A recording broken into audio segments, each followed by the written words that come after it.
멸류관은 그 이마 울렀네. 이처럼 인내하시 한없는 덕이요 문 굳게 닫아두니 한없는 죄일세.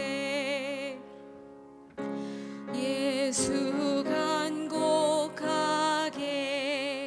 권하는 말씀이 내 죄로 죽은 나를 내 박대할 소냐. 내 죄를 회개하고 공문을 엽니다. 드셔서 좌정하사 떠나지 마소서.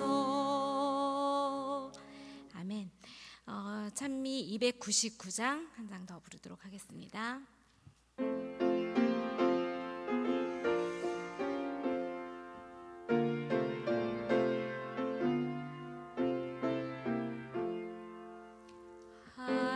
하나님이 말씀하시기를 내 마음을 나에게 바치어라. 너 어디 있든지 날 섬기며 기쁘게 날 항상 의지하라. 바치어라 내 마음을 주께서 나에게 속삭이네. 캄캄한 죄에서 불러내어 주께서 늘 인도하시리라. 구주께서 말씀하시기를 내 마음을 나에게 다 바치고 사악한 죄에서 벗어나라. 내 어찌 널 구원하겠느냐. 바치어라 내 마음을 주께서 나에게 속삭이네. 캄캄한 죄에서 불러내어 주께서 늘 인도하시리라. 성령께서 말씀하시기를 가진 바 모든 것 다 맡기고 내 맘도 기쁘게 바치어라. 풍성한 은혜를 더하리라.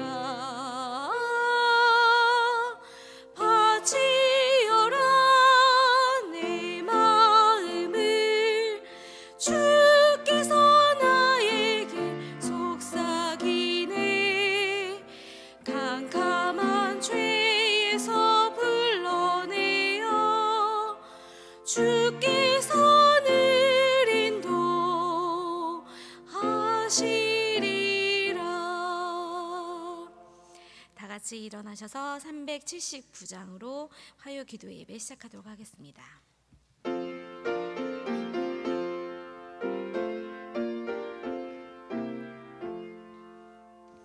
비난처 있으니 환난을 당한 자 이리 오게. 땅들이 변하고 물결이 일어나 산 위에 넘치네.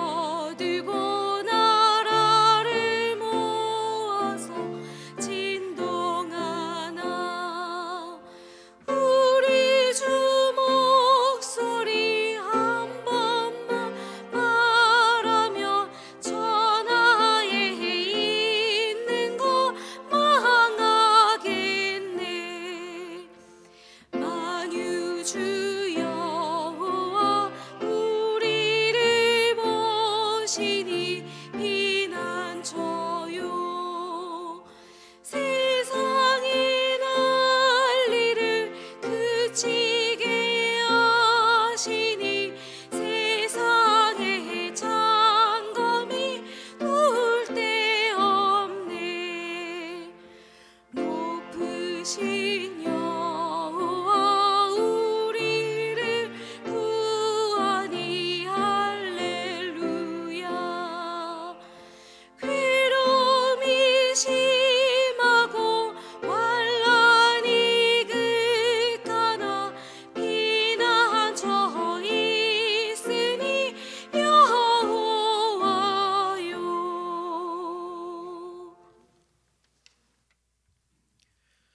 기도하시겠습니다.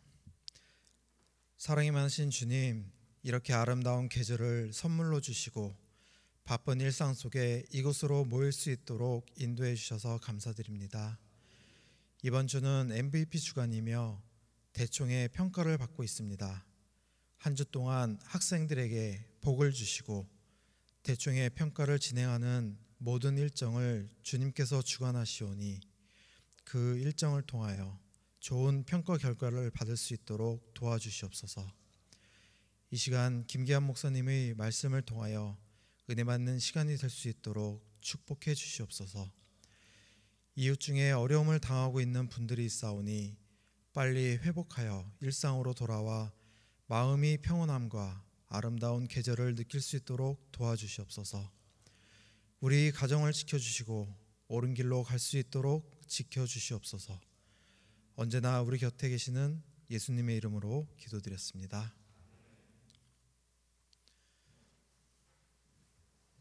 안녕하십니까? 오늘은 김기한 목사님께서 초기 문집 함께 읽기 각 시대의 대쟁투라는 제목으로 말씀을 주시겠습니다. 은혜로운 시간 되시기 바라겠습니다.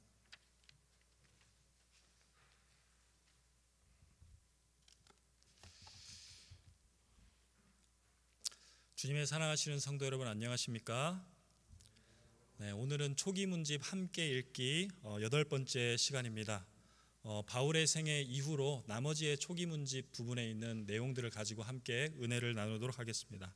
우리 함께 먼저 요한복음 8장 31절로 36절의 말씀을 읽도록 하겠습니다. 요한복음 8장 31절로 36절의 말씀입니다.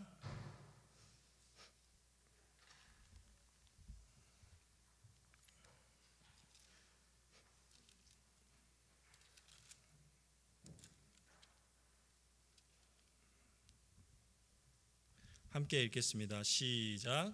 그러므로 예수께서 자기를 믿은 유대인들에게 이르시되 너희가 내 말에 거하면 참으로 내 제자가 되고 진리를 알지니 진리가 너희를 자유롭게 하리라. 그들이 대답하되 우리가 아브라함의 자손이라 남의 종이 된 적이 없거늘 어찌하여 우리가 자유롭게 되리라 하느냐. 예수께서 대답하시되 진실로 진실로 너희에게 이르노니 죄를 범하는 자마다 죄의 종이라. 종은 영원히 집에 거하지 못하되 아들은 영원히 거하나니 그러므로 아들이 너희를 자유롭게 하면 너희가 참으로 자유로우리라. 각 시대 이 대쟁투 그 이야기 속을 보면요, 우리 시대를 앞서서 살아갔던 믿음의 선구자들의 이야기가 많이 등장을 하게 됩니다. 종교개혁 시대와 재림운동 시대로 이렇게 크게 두 가지로 나누어 볼 수 있는데요, 이 믿음의 선구자들의 삶의 특징이 무엇이었을까? 이 시간에 두 가지로 함께 은혜를 나누어 보려고 정리를 했습니다. 첫 번째로는 그들은 진리 안에서 자유를 선택했다는 것입니다. 자유는 어두움 가운데서 누리는 것이 아니라 밝은 빛 속에서 누리는 것이라고 이야기를 합니다. 만약에 자녀가 매일 게임에 빠져서 산다고 가정을 해봅시다. 본인은 아무렇게나 할 수 있으니까 자유롭게 산다고 말할 수 있을지 모르지만 부모 입장에서는 어때요? 이 아이는 중독에서 헤어나오지 못하는 자녀일 뿐입니다. 그래서 하나님께서는 이 세상을 어두움 가운데 그냥 두지 아니하시고 시대마다 개혁자들을 통해서 진리의 빛을 비추어 주셨습니다. 그런데 어떤 나라는 그것을 받아들이기도 하고 어떤 나라는 그 빛을 거절하기도 했습니다. 프랑스 같은 경우는요, 우리는 자유와 이성을 신으로 섬기겠다 이렇게 결정을 하고 의회에서 공식적으로 성경과 예배 보는 일을 금지했습니다. 그리고 많은 성경을 모아가지고 불태우면서 춤추고 노래를 했다라고 알려져 있습니다. 그리고 말씀대로 살던 경건한 신앙인들은 다 쫓아내버리는 것입니다. 그러니까 사회가 굉장히 어둠 가운데서 방종하고 타락해서 결국 3년 반 만에 성경 금지를 철회했다고 이야기합니다. 그런데 오랜 시간 동안 프랑스는 무정부 상태에 빠져들었다고 합니다. 당시 왕에게 얻어먹는 거지만 20만 명이라고 이렇게 기록이 되어 있는데요. 한 10년 정도 왕과 귀족들을 혁명을 통해서 학살을 한 그런 과거가 있습니다. 하나님께서 왜 시대마다 진리를 보존하시고 또 빛을 비추시는가? 바로 그 진리 안에서만 사람은 참으로 자유롭게 될 수 있기 때문인 것입니다. 근데 사단은 오랫동안 이 엘렌 화이트의 표현에 의하면 오류 탐지기인 이 성경을 사람들의 손에 들려지지 못하도록 만들었습니다. 그래서 교황과 사제를 그리스도의 대표자로 세우고 율법을 변경하고 또 영혼 지옥설이나 영혼 불멸설 같은 오류들을 이렇게 만들어내는데 오류 탐지기인 성경을 사람들이 보지 못하게 하는 것입니다. 그런데 초기 문집 264페이지를 보면 엘렌 화이트는 하나님께서 특별히 그분의 말씀을 보호하셔서 마지막 시대에 그 성경이 널리 보급되어 모든 사람들 손에 들려질 수 있도록 이 소수의 사본들을 보존하셨다라고 기록하고 있습니다.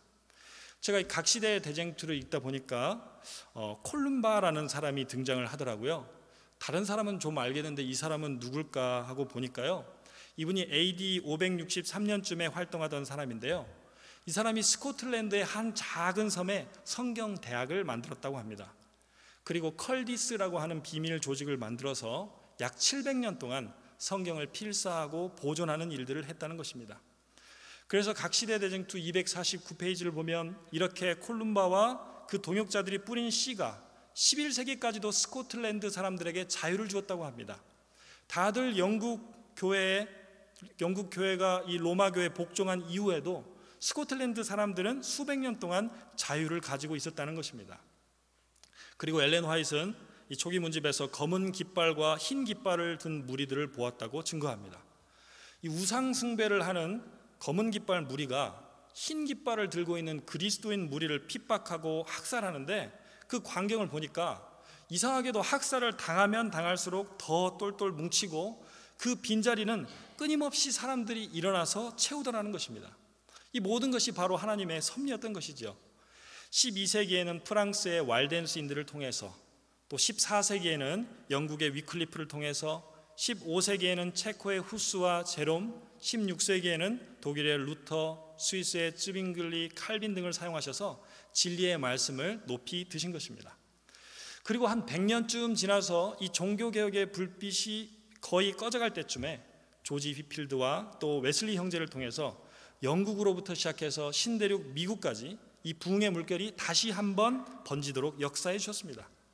이 선구자들은 많은 핍박 속에서 수백만이 죽어간 것으로 알려져 있는데요, 성 바돌롬의 대학살 때 7만 명이 죽었다고 하는데 도대체 몇 명을 이렇게 죽였는지 알 수가 없습니다.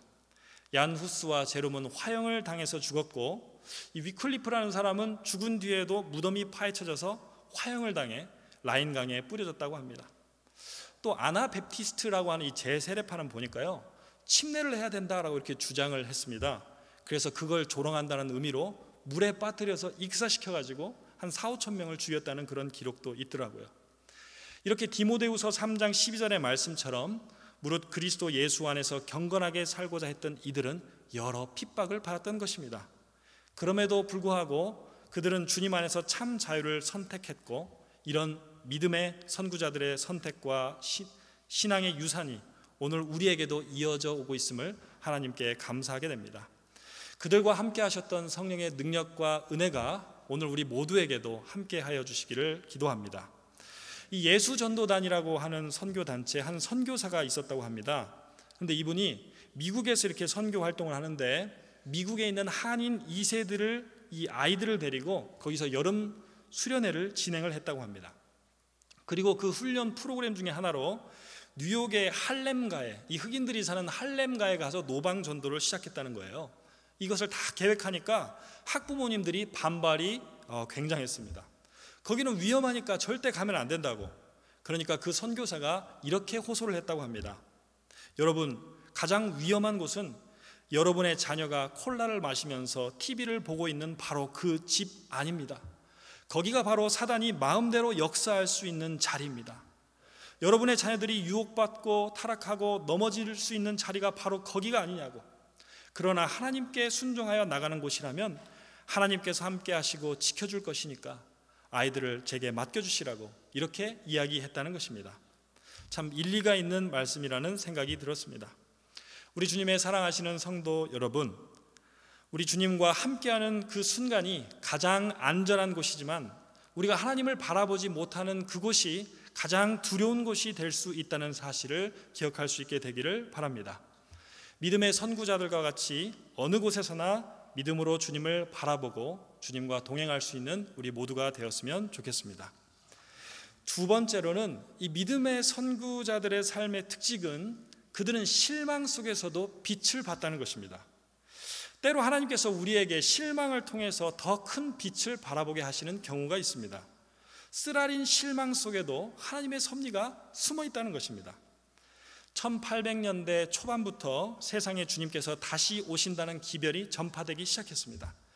1821년에 요셉 볼프라는 사람이 24년 동안 아프리카, 인도, 아시아 등등을 여행하면서 재림기별을 전파했다고 합니다. 또 프랑스와 스위스에서는 가우센이라는 사람이 재림기별을 전파했고요. 잘 아시듯이 미국에는 윌리엄 밀러가 재림기별을 전파하기 시작했는데 그때 약 5만 명 정도가 이 재림운동에 참여했다고 알려지고 있습니다.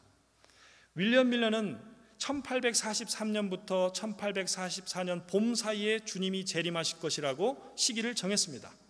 그러니까 사람들이 그 날만을 기다렸는데요. 그 시간이 다 지났는데도 예수님께서 오시지 않으니까 많은 사람들이 실망하게 되는 것입니다. 그러나 하나님께서는 섭리로서 그해 8월의 여름의 한 집회에서 사무엘 S. 스노우라는 목사를 통해서 밤중 소리라고 하는 기별이 선포되게 하십니다.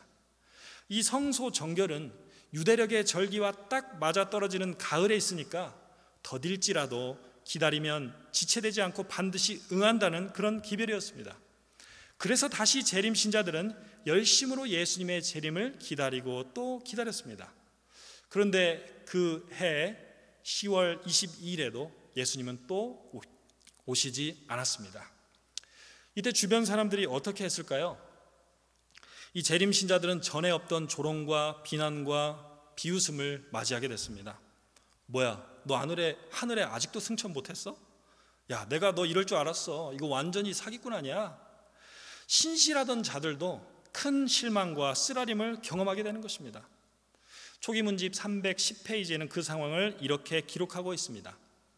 나는 기대하던 시간에 주님을 뵙지 못하게 되자 신뢰하던 사람들이 몹시 실망하는 것을 보았다. 미래를 감추시고 그분의 백성을 결정의 지점으로 데려가는 것이 하나님의 목적이었다. 그리스도의 강림의 명확한 때를 전파하는 일이 없었더라면 하나님께서 계획하신 그 일은 성취되지 않았을 것이다 라고 기록하고 있습니다. 이 많은 무리들은 하나님을 원망하고 조롱하며 떠나갔는데요, 믿음의 선구자들은 그 실망 속에서도 하나님께서 계획하신 더 큰 빛으로 나아갔다는 것입니다. 하나님께서는 먼저 하이람 에디슨이라는 농부에게 빛을 주셨습니다. 이 사람이 꼬박 날을 새고도 실망한 형제들을 위로하기 위해서 에디슨과 그 친구가 함께 옥수수밭을 이렇게 가로질러서 가고 있었습니다. 멀쩡한 길을 놔두고 이 옥수수밭을 가로질러 가는 것은 아마 이 사람들을 만나면 어떤 조롱을 당할지 몰라서 이렇게 염려해서가 아닐까라는 생각이 듭니다. 그런데 그 옥수수밭을 지나던 하이람 에디슨은 예수님께서 이 땅이 아니라 하늘 성소 둘째 칸에 들어가시는 장면을 보았다는 것입니다. 그때부터 친구 크로지어와 이 에디슨은 성소에 관한 기별들을 깊이 연구하기 시작했습니다. 실망 속에서도 뒤로 물러나지 않고 더 큰 빛을 발견한 것입니다. 또 이 재림운동 당시에 활발하게 사역을 했던 조셉 베이츠라는 사람이 있습니다. 재림운동 당시에 이 대총회 의장을 했던 그런 핵심 인물이었습니다. 그도 역시 실망 속에서 하나님의 섭리를 발견하기 위해서 포기하지 않았던 사람이었습니다. 사실 대실망 이전에도 이 재림운동 당시에 안식일을 지키던 소수의 무리들이 있었다고 알려지고 있습니다. 그런데 이 재림 기별이 너무나도 확실하다고 생각했기 때문에 안식일 기별은 그렇게 주목을 받지 못했던 것입니다. 그런데 대실망 이후에 이 무리들 중에 한 사람이 써낸 이 소책자를 조셉 베이츠가 읽고 나서 열린 마음으로 안식일 기별을 받아들이게 된 것입니다. 그리고 제임스와 엘렌 화이트 부부에게도 이 기별을 전해서 안식일을 준수할 수 있도록 빛을 전해주었습니다. 이 베이츠는 재림교회 최초의 신학자라고 불리우기도 하는데요, 그는 후에 계시록 11장 19절에 있는 말씀, 이에 하늘에 있는 하나님의 성전이 열리니 성전 안에 하나님의 언약궤가 보이며, 이 구절을 인용해서 성서 기별과 안식일과 언약을 함께 연결하게 됩니다. 이렇게 믿음의 선구자들은 실망 속에서도 하나님께서 계획하신 빛을 믿음으로 받아들였습니다. 혹 오늘 우리 삶 가운데서도 혹시 우리 뜻대로 되지 않는 어떤 일이 있다면 이렇게 하나님의 더 큰 섭리와 빛이 숨어 있을지도 모른다는 기대로 하나님의 음성에 귀를 기울일 수 있는 우리 모두가 되었으면 좋겠습니다. 하나님께서는 한쪽 문을 닫으시면 한쪽 문을 여신다, 이런 말이 있는데요, 이 실망을 통해서 많은 이들이 떠나가게 되었는데 또 그 과정을 통해서 모자이크처럼 퍼져 있던 진리를 하나님께서 모아주셨습니다. 그리고 특별히 그 과정 속에서 선지자를 통해서 말씀하시기도 하시고 각 사람의 꿈에 나타나서 역사하시기도 하시고 여러 경로들을 통해서 하늘의 뜻을 알 수 있는 사인을 허락해 주셨습니다.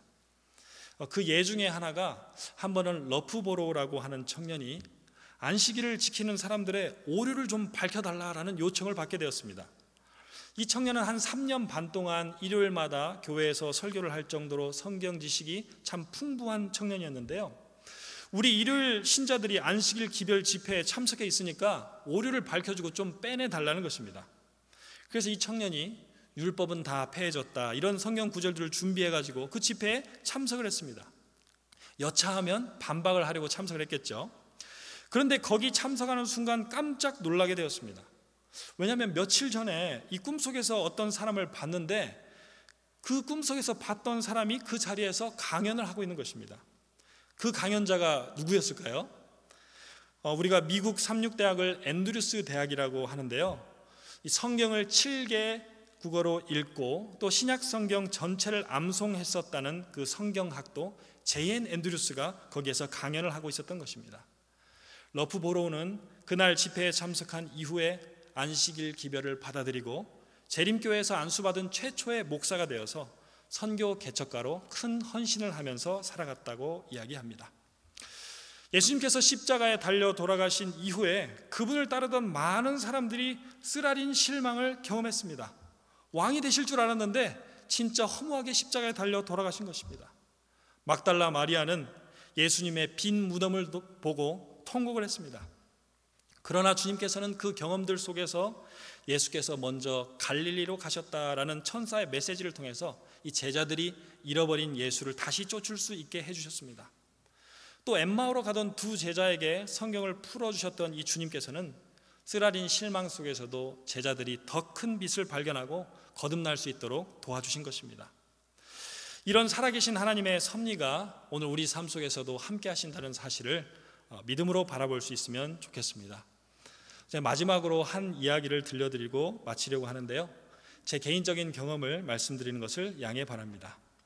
제가 말씀을 준비하면서 생각을 해보니까요, 한 15년 전쯤에 제가 우리 이 삼육대학교의 안식일 학교에서 순서를 썼었던 것 같습니다.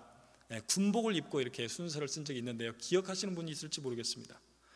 당시 재림 군인으로서 제가 간증을 했었는데요, 그 전까지는 이 삼육학교에서 참 온실 속의 화초처럼 그렇게 신앙을 했었거든요.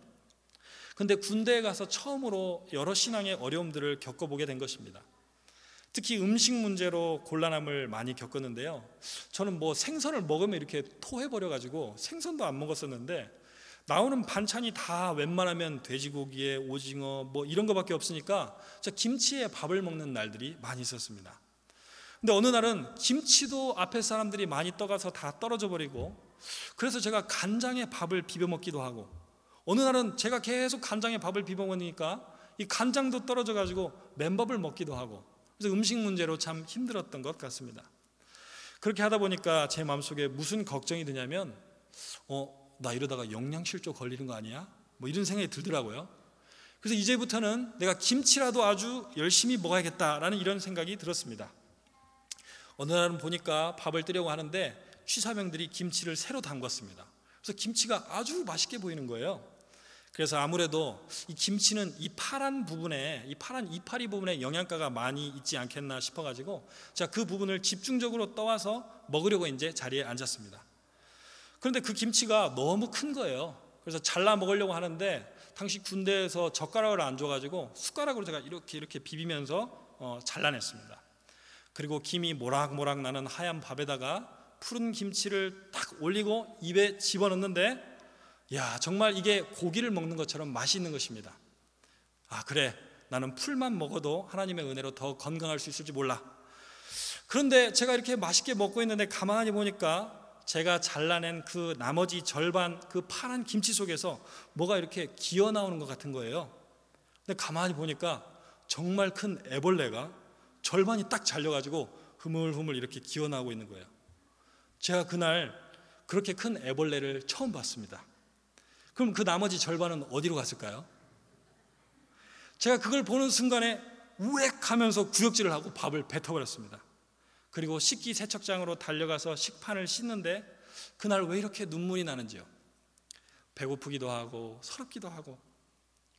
야, 우리 부대에 너 말고 안식일 교인 3명 더 있는데 걔네들은 다 마음대로 먹고 교회도 안 다녀. 너는 어떻게 할래? 선임들은 저에게 이렇게 조롱을 했습니다. 또 언제 한 번은 마라톤을 하는데 선임들이 이 나를 골탕 먹이려고, 너 오늘 그 마라톤에서 2등 못하면, 2등 안에 못 들면 PX 가서 오징어와 돼지불고기 삼겹살로 만들어진 오삼 불고기를 강제로 먹일 테니까 너 알아서 해. 이렇게 협박을 하는 겁니다. 그래서 그때 죽도록 뛰어가지고 2등을 했던 그런 경험이 있습니다.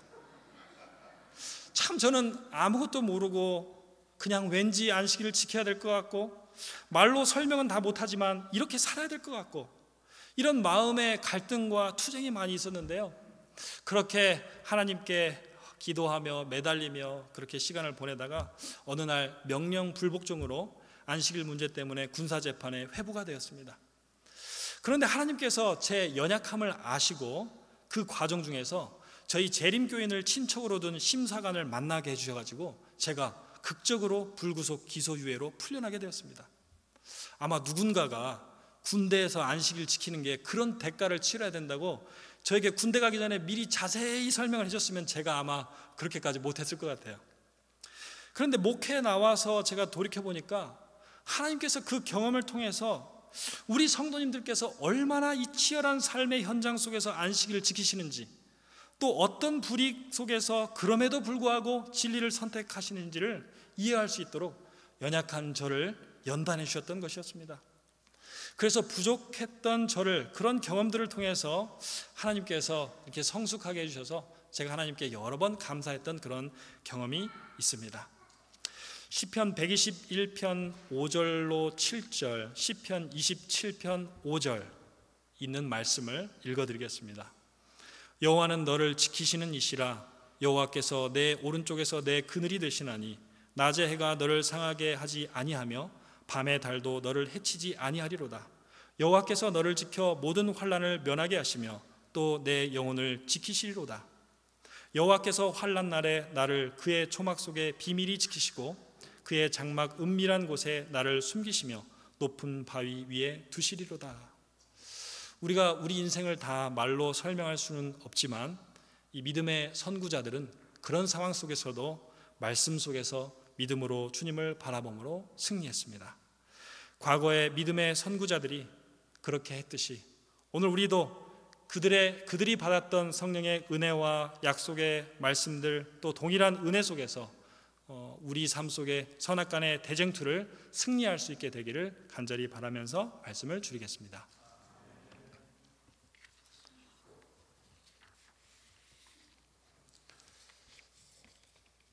기도 제목을 함께 나누도록 하겠습니다. 첫 번째로는 VIP 초청 안식일, 다음 주에 있는 이 초청 안식일을 위해서 또 구도자를 위해서 함께 기도해 주시기 바랍니다. 또 강사이신 우리 양일건 박사님을 위해서도 기도해 주시기 바랍니다. 두 번째로는 대학 평가를 위해서 지금 대총회 평가가 이렇게 진행되고 있는데요. 대학 평가를 위해서 기도해 주시고요. 세 번째로는 해외 봉사대 답사팀을 위해서 지금 미얀마에 가 있는 답사팀들이 있습니다. 안전하게 돌아올 수 있도록 또 이 봉사대를 위해서 기도해 주시기 바랍니다. 또 MVP 기간 동안 학생들의 생활과 안전을 위해서 기도해 주시고, 또 춘계 교직원 기도주일을 위해서 기도해 주시기 바랍니다. 또 설혜경 교수님과 또 한유경 학생을 위해서 함께 기도하는 시간을 가지도록 하겠습니다.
마치는 찬미 다 같이 일어나셔서 386장 찬미하도록 하겠습니다.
이름이 거룩히 여김을 받으시오며 나라의 임하옵시며 뜻이 하늘에서 이루어진 것 같이 땅에서도 이루어지이다.